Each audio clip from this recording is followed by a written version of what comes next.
Yeah, I don't know. At the Veltano on Tao. Minna imbebe. Gente ronano. Se munya nike do fatu nyelo. Let il faut pour yawoto in the police. Ça, c'est la voix de Paï Kounsare. Responsable de ses actes. Péri. Mbewamba. Mbaba totoma. Mbameta chonchi isa dunyali mbaba jaket. Wasa fidiri mbewamba jakete chonchi. Koful bebe wilo. Bien dia. Awa jama. Nde yaure nde fatu nyelo imposi ka communauté wimi awa do. Se itirali duwa bulla. Komo ala na wona na aro itakadi yaura eni. Luta. Kala jeju do fiyo dum do accu. Harami andi ka premier ennemi pour le Fouta. Bien entendu. Parce que get to example long e babema. He go to tonya babema. E ore dum dom antum e ore ma. Aisha nani benna. Non, c'est la politique, nous sommes des activistes. Arabia la hay carte parti politique. Be jea e parti politique. Johnny no. Alla no wadi yimbe. Tawo be bendong ku kala kandari ndabe ku fenande wela tabe mena me ukata faya ku gonga tumme hat faya me wata kono natire dum ku mame ngara me impose kala yawdo jeji dum ko angoni wadde angol lenyol yabe. Ça c'est la voix de Paï Kounsare, responsable de ses actes. Kala kanabimi je suis bien dans ce cas hande oyalti o waita o kowiete kon division de la haine. Himono dana en ay tele Sénégal, tele Burkina, tele Mali Bamako. Ono dado ay be atelen to fangina ngol yimbe ben ko yimbe bombe. Ele de ngandi tandi territoire ko yimbe moƴƴube. Foppuno andi pour le Fouta ko laba bernde moƴƴa fere anana. Yurmende hedi MPji bui. Odo non. Cette fois-ci, les femmes battantes, réew de foule de andu ben, monnaie no mousabe. Et pas les waw de wang, andu be monnaie no mousabe. Financièrement, programme didi, ko yen joku, yahen justice, nyawe, fita maud ogo kadi, toni te sikadu. Sabuna wallahi, sien achani odundo, dum marsi do muma sukama do. Hakundangi alla nyande gora wada catastrophe buri dum odo wana mone selu dale toni ko mone Guinée fo elle est l'ennemi de toute la Guinée. Elle a tenté d'attaquer le président de la transition, c'est pas Marseille. Elle a tenté d'humilier le haut commandement de la gendarmerie Bala Samoura. Quand je parle, quand on m'appelle, j'ai des preuves et des vidéos, je détiens ma responsabilité. Elle a tenté d'intimider ici Bala Samoura. Tout le monde connaît. Tout le monde connaît. Elle a tenté même d'insulter Bala ici. Tout le monde connaît, sans preuve. Je suis à la capitale de Conakry, je parle à ma responsabilité. Faut pour nous andi. Autant dire nous golons, qu'on a eu dans Marsata, parce que même Djabata foutezo. Même Djabata yaourene. On est la deuxième personnalité de la République de Guinée. Bala Samoura, le haut commandement de la gendarmerie. On souvent si mina na gendarme kungandu no don kunde parce que si Allah wadi responsabilité orema yimbe ben no doit te dindema. Si Allah jonni ma capacité, quand les gens ne te respectent pas, il faut te respecter toi-même. Les gens vont comprendre que tu as de respect. Johnny non et on andi gonga ka il faut que yimbe ben sur sa halu goldum. Ene yude pular la bungal wolu gonga wala yasi. Understand? Vous êtes là 3000 et quelques personnes. Partagez la vidéo. Celle est victime depuis car longtemps. Parce que son entourage, plusieurs personnes cherchent leurs intérêts et cherchent à profiter. Parce que ben donc, buy ko jokiri celle ngara ko fi inde. Woɓɓe no ton ko jokkiri mo ko fi mbuudi woɓɓe no jokki mo ton ko fi woni ko kamɓe selludale wondi on vous connaît mais si gonga kam fuɗɗike no woodi ton kadi innoɓe noota selludale waɗu ɗum o feƴƴi ɗum e welaɗo o ñamay ɗum rewa mawɗo walla paygu welaɗo o fala do yaade wurgo yaay dum rewa mawdo ma pay ko ay ko example bi jonnuma ala ko feƴƴante kadna do si tanki ama yaali a feƴƴanaade juulugol si waɓutuma o yoni sa juulaali a yoɓay sa juuli ko haajuma ɗum no feƴƴane onon ko waɗi wo si pay ko sare rewi ɗo nokkugo o tippike wurke jama ɓenna o comportaki c'est ça parce que min mi yeyi ayer miɗo anndi ko feƴƴata ton ko onon ko woni on a feƴƴani ɗum a duwa ka wadde ɗum ko ɗum waɗi ha ɓe yawima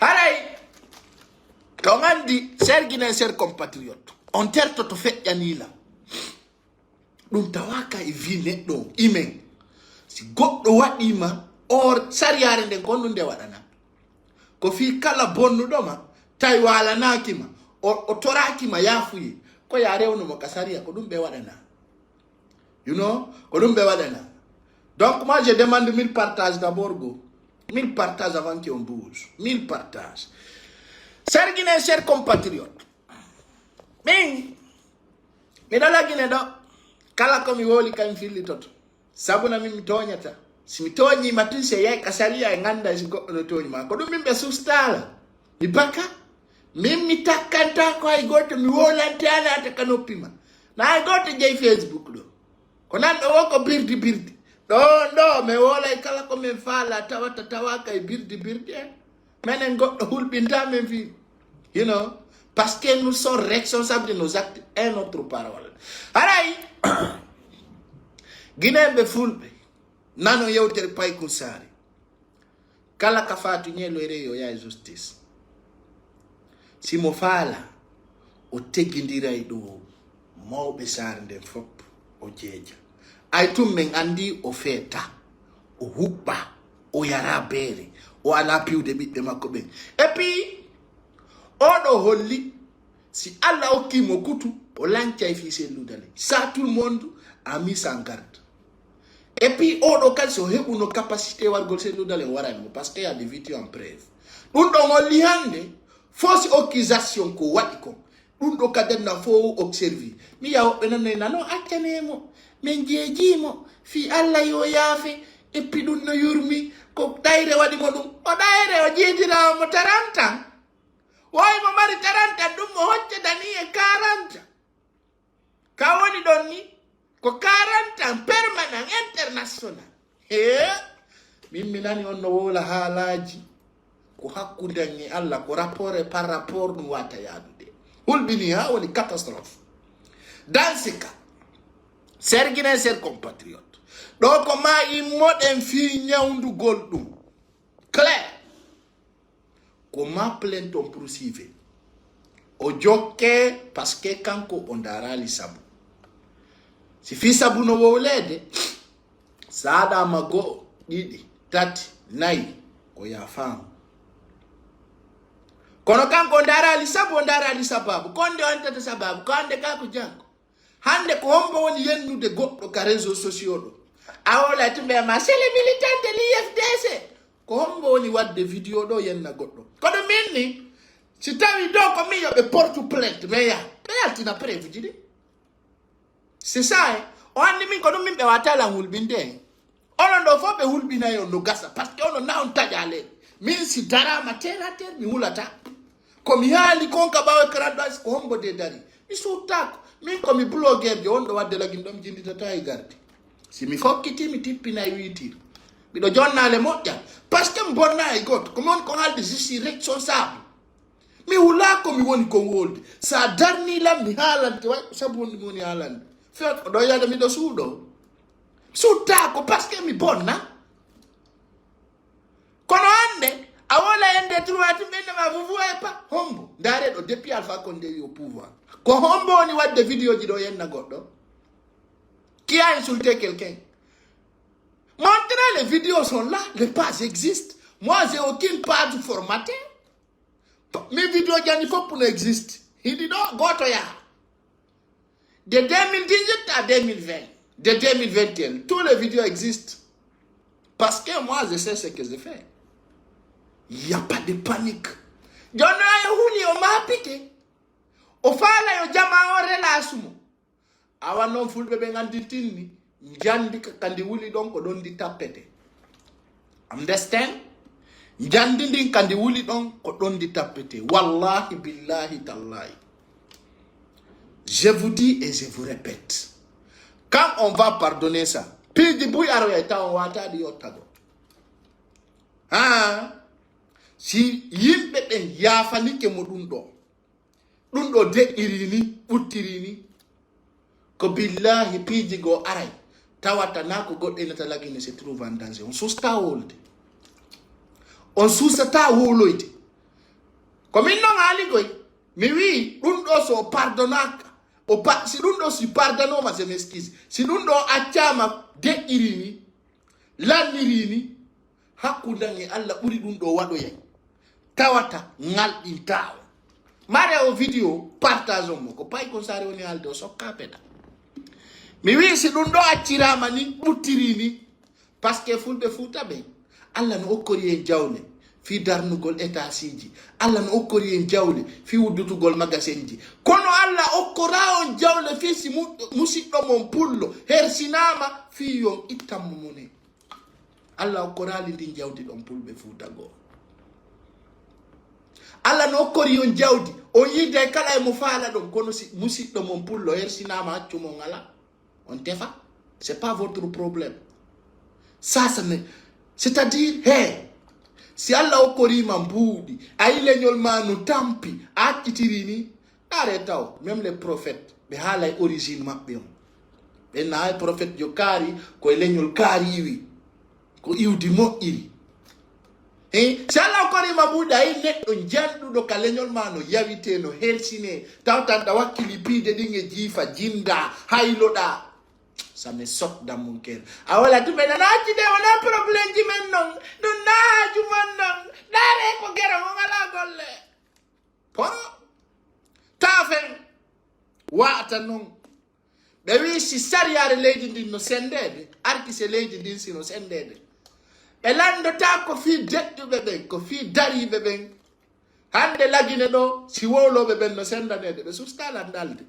Parce que si bedali la minya pina dam sorka be nyamako be andi be susta c'est à respecter hande kala ko wowlo fi lagine dari darot asusta wi de nanu woniri nyetti ya apa ko sare ko ni walla ko ni ko sinyu dawo mi sinya ka wolu dawo mi wola en fop pe wola woni abura nde be wi anti ile tereti ko de rien mimi achaga goy woɓɓe no wide ɗo transition 5 ans on anda e ɗum siko menen tout sonjata menen ko ɓe wi meɗen mbawa colonel Mamadi Doumbouya no woliri o andi ɓe ƴetta e probléme lagine ɓe famina ko fulɓe ɓen heɓata on probléme jooɗote ɗum sikkon ɗum ko probléme pullo fuuta tum ade laaɓana on poy ka wuluno kat soso anduno manin ka andi fore si andi son sikki si ɗum waɗi ɗo hare ko pullo fuuta dérange to wone ɗo laaɓanayi jooɗe reste là-bas et dire que 10 ans de transition 20 ans de transition 40 ans de transition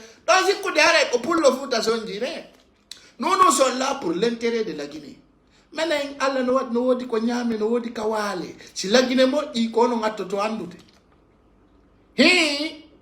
ɗum yo laaɓiran on wa perkan hande sandari e nder laamu Alpha Condé o yi ko feƴƴi ko lagine hay capital ngal laaɓa hay capital ngal laaɓa no saltiɗi ha on voit nos stades on voit nos endroits publics on voit les côtés des océans kere ɗum ko pullo fuuta tum bonani parce que on yaala e Sénégal anduɗo min numa e tippiɗa ko aéroport Sénégal les passagers perdre témoin. Même les passagers de airline Cap Vert no teddina ɓuri passagers de Guinée au niveau de l'aéroport de Dakar. Ça, je parle à la connaissance de cause. Yeah. Naɓane passagers ɓe ƴettoɓe ɗo vol Air Sénégal ara ɗo. Min yon ɓe jindinayi ɓe to ngesalji ha ɓe jawɗa. Ɓe ƴawrinaɓe ɓe tippinaɓe ɓe ƴawrinaɓe ɓe tippinaɓe ha ɓe landoɓe baalma yaafe. Un pays de vauriens. Quand je vous dis la vérité, min so ɗaɓɓitila. Min ay letta on susatagoy billahi min simi yaltini gongaji andi gokkunni hay kamɓe ɓe wulay leydi redi kilundi wala Guinée ala hay airline ungen ngala son tippike ɗo e aéroport Passage Guinée, Goyawa, Kongedi aéroport. Ça y est, le type qui n'avait ça, qui donne le goro gocho, le jockey, Moussouji. Adama. Mini on petit pina bébé yaurina, petit pina bébé yaurina. Non, Yurmia, parce que tu ne peux pas parler. L'État est irresponsable. L'État, le pouvoir qui était là le temps d'Alpha Condé, sont irresponsables. Si mi fais naï, coupe biye ya handana. Et jindi te ha jauda. Awata imposade, parce que na avion lady ma. Na avion lady ma, ala ko ola. Sange, ibena mako rombo falda yauda. Aina Guinée, nata. Non, non, il y avait des sous-sous, il y avait des forestiers, il y avait des maniquins, il y avait tous les ethnies dans l'aéroport. Mais l'aéroport, tu ne peux pas. Parce que l'État qui était là pendant 11 ans sont irresponsables. Si demandez les gens qui voyagent entre Guinée et Sénégal, ils vont vous dire.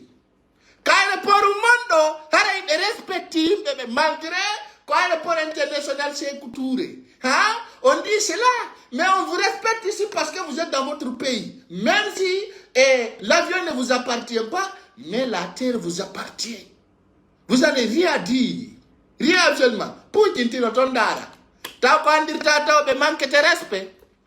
Maintenant, on va avoir votre passeport et donnez-nous les tests de corona. Ça y est, l'État va faire quoi? Parce que l'État de ton pays ne considère pas le peuple. On n'a pas ça, c'est la manication. Kogo andu bebe non di kogo mi ko problème population mi alata. E pe kadi no di piji ko le nyande be da pitimi. Allah mi kenga we ayana. E gen lagi no mari problème sérieux problème. Harawana duma. Harawana fi moni. Kono arde colonel Mamadi Doumbouya autant problème dino lakini. Problème d'ethnie, problème de haine, de règlement de compte inconnu. Tata ikanko andaka di problème jiuri. Mon ami betuni be naturel parce que ça ne va pas quoi. Hande ta premier liton ko ndar gono lagine hebira airline. Volwa jindo waldo. Est-ce que d'autres au Sénégal, c'est très important pour l'État guinéen. Ndar gondo wada birdi reko. Ministre d'Habitat au Labdi dans Sarnde. Nettoyer, il va nettoyer très bien. Alors, na wetu gol bimbi tumpo ya pia costume njawai otowi e VA njani otowi kati inana ya de kabiru mungu. Le ministre doit débarquer au terrain. C'est ça. Le ministre doit débarquer au terrain. Mais work it au bureau.